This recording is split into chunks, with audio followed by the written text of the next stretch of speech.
Welcome back to the Monday Sit Down. Natasha Jonas versus Michaela Mayer, one of the biggest robberies ever witnessed in a British ring, is what some people will try and have you believe. Of course, it was nothing of the sort.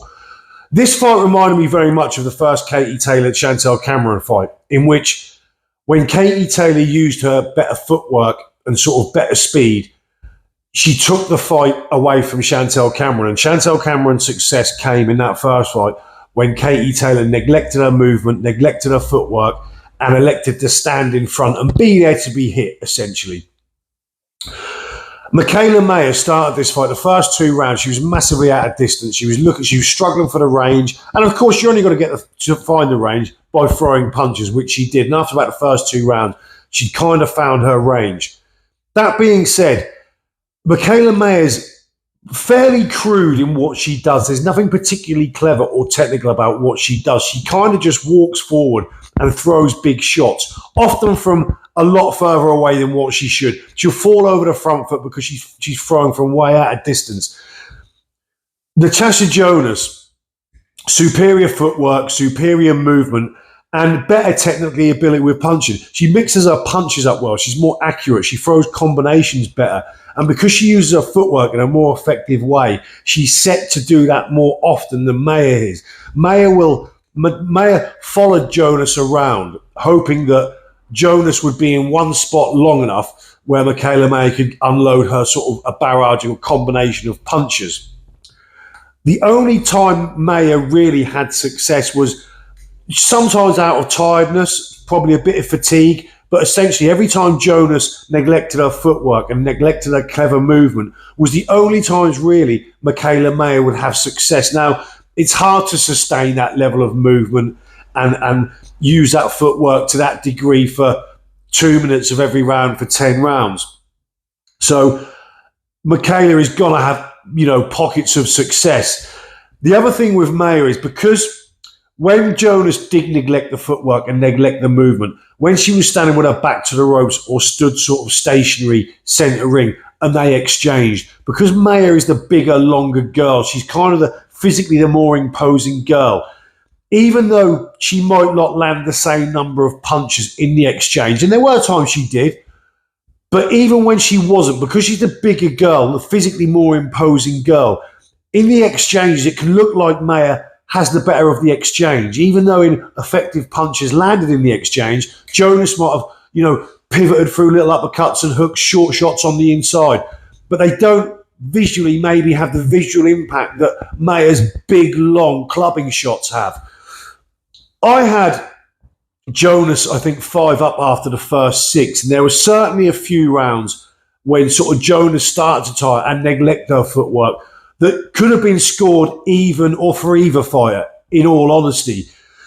But overall, I think Jonas had a big last 9 or 10, I can't remember what it was. But for me, and I saw Joe Stunner's video on this, and watching it the second time around, Joe Stunner said he scored this a draw. And certainly I scored this a draw or maybe a round to Jonas because she had so many dominant rounds early. And then a few of the later rounds were fairly close. And and again, scoring them correctly, you could have scored them for a different fighter, depending on what you went for. But like I said, Michaela's success was not down to how clever she was or effective she was with her work. It was a lot down to when Jonas neglected her work, neglected her strengths, which were a movement and a footwork. And when she dwelled in front of Mayer too long, that was when Mayer would have her successes. And there were a couple of rounds where Mayer had more success, whether it be Jonas give it to her, or rather than that being her own work, she still had more success because Jonas neglected what she was doing well and what ultimately, to me, could have led her to win the fight. All this talk of robbery is complete nonsense. For anyone to look at that and come out with the opinion that was a robbery, you don't know how to score a fight, unfortunately.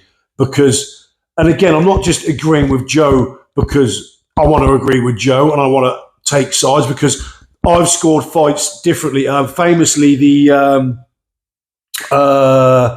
Michael Conlon.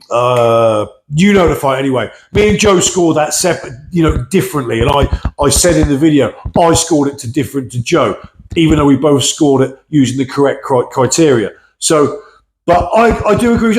Either to me, a round to Jonas or a draw, to me, are the most fair outcomes.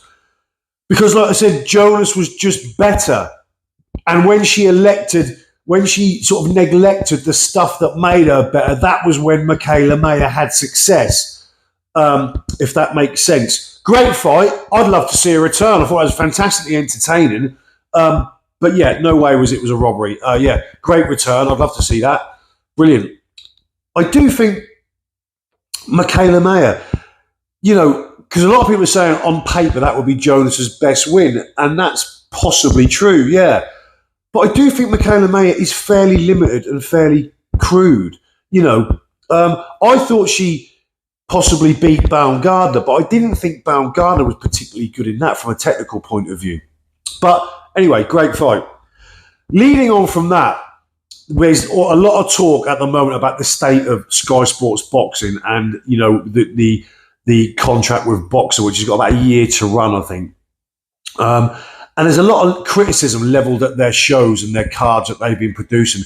And rightly so, because when we talk about, all the big fights, the stables and the cards, Boxer are almost not in the consciousness anymore because they've done nothing outstanding, have they? And certainly since Adam Smith had to take the time off for his illness, there's been an even bigger decline since the influence of Adam Smith has been away. Because say what you like about Adam Smith does know boxing, and he knows how to put a card together, and he knows talent when he sees it. And, I thought, I quite liked Ben Shalom early on, but remember, that was when he had the guidance of Adam Smith there as well. But, yeah, you do wonder, will he get recontracted for Sky? Because on what they've produced at the moment, and Sky are quite cutthroat, aren't they? Would Wasserman and Callis-Allen be a better fit for Sky? Who knows? Maybe, but I just, I look at the signings like Fraser Clark, and, who really is it? How many you get excited about Fraser Clark fighting? Fighters like that, other than like Adam Azim, who I think is a bright star for the future and could be a superstar by all accounts from this point on. But other than that, their level of talent is really thin on the ground. And when you look at what they're doing and look at what's happening over in Saudi, I mean, the gulf is massive. They're not even comparable, are they? And when you go back to Sky Sports when Eddie Hearn was in control, that was almost a monopoly. Yes, you had Frank, didn't you? But at the time, you sort of said Eddie was edging it. Now Saudi have equaled things up in terms of Frank and Eddie. But yeah, Boxer, not a good state at all, is it? Talking about Eddie and Frank and the whole Saudi thing, did any of you see the TNT sort of face-off? I mean, it wasn't a face-off really because it had Steve Bunce hosting it, and Steve Bunce is, it was a boys' outing, wasn't it, essentially, more than a face-off. But it was very entertaining, and I made a video a while ago saying about how now we had the sort of the ice was broken with Eddie and Frank, and now they're working together. It would be very hard to go back to them being two conflicting separate entities. I mean, they're always going to be rivals. And as Eddie said in that interview, Eddie said the reason why boxing is in such a good state, and it is, isn't it? Let's be fair. With Eddie and Frank working together and now the input of the Saudis, there's more buzz about boxing now than there has been for a long time, hasn't there? Let's be honest. And we're getting fights that the majority of us want to see. And it's taking it back to a bit like, prize fighting. Fight for the biggest prize, and that's what they're doing. But, yeah, that was pretty good. And Eddie said the reason why, it's a good thing that we are so competitive and both winners, because what's produced out of that is the situation we have now, which is a really sort of buoyant, high-quality sort of landscape in boxing. Yeah, I don't know how many of you watched it, but you certainly got the impression, Eddie gives the impression that he's very happy for this sort of almost united front, where there still seems a bit of, I don't know if you call it bitterness, but you still get the impression Frank's not comfortable sharing the stage, as it were, with Eddie, where Eddie seems fine, because Eddie's seeing the figures, isn't he? and seeing what a great thing this is. Where, I know that Frank's seeing the figures, but he doesn't seem as comfortable with the alignment, does he? I don't know what you think.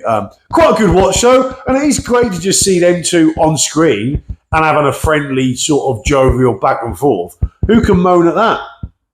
And then that leads on, and who doesn't want this? 5 Matchroom against 5 Queensberry. I mean, in terms of a rivalry, and now we're going to pit each camp directly against the other. And what a great idea that is. We'll have to have a closer look at that coming up. But one of the much mooted and talked about fights on that would be Callum Smith and Anthony Yard, which I said that, I think, in a previous video. What a great matchup that is, superb. So, yeah, boxing, the landscape's good, isn't it? And even...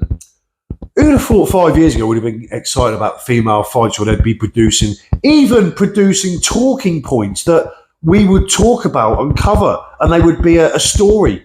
So, yeah, great stuff, great stuff. That's it. I'll see you all soon. Back later in the week. I'm out.